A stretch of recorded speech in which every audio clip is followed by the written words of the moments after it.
To Jonathan Pruitt, it just didn't make sense.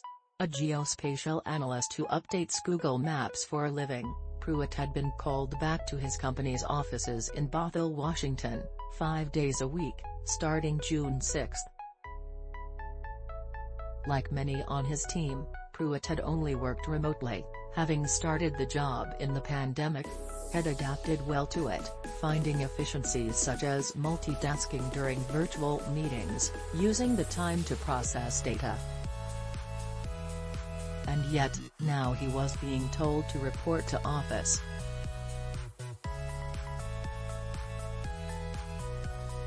Anyone who failed to report within 3 days of the return date would be processed as having abandoned their job.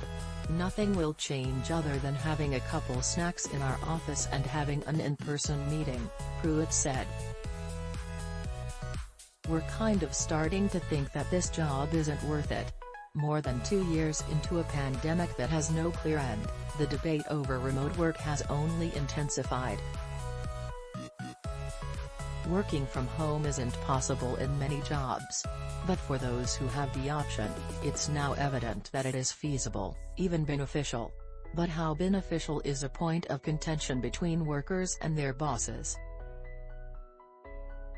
Some bosses are deciding too much is lost when people aren't in the office and it's time to come back. Tesla boss Elon Musk is one of them.